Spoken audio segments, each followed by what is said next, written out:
Okay, let's bring you some football news. Notts County has become one of the most high-profile clubs in the Football League since their takeover by a Middle East consortium. The club have already brought in Sol Campbell, and the chairman says they're planning more surprise signings in the future.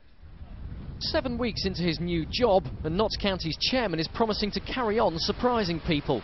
He's been surprised himself at just how enthusiastic Sven-Göran Eriksson is, and how the former England manager has immersed himself in every aspect of the League Two club. You'll be here watching the first team on Saturday afternoon, but in the morning you'll be watching the youth team.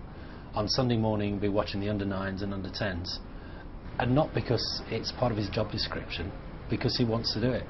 And he gets enthused by it. And he was talking to me about a 9-year-old the other day that he thinks is a fantastic player with great potential. And he gets as excited by that as he does by Sol Campbell coming along.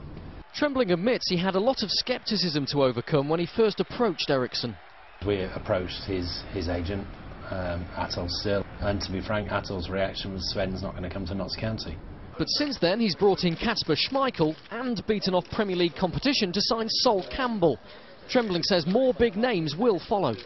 We've got to bring in more of the same, you know, the right players, and this is a plan over the next 5 years that we'll continue to look to get the right personnel in here.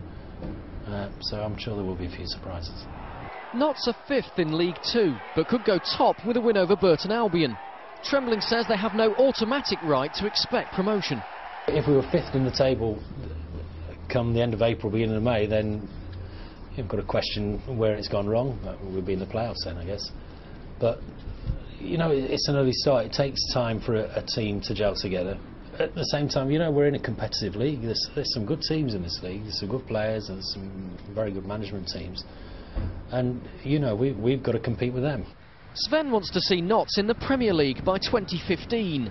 But Campbell faces at least another week of intensive fitness work before he's ready for his Notts County debut in League Two. Rob Dorset, Sky Sports.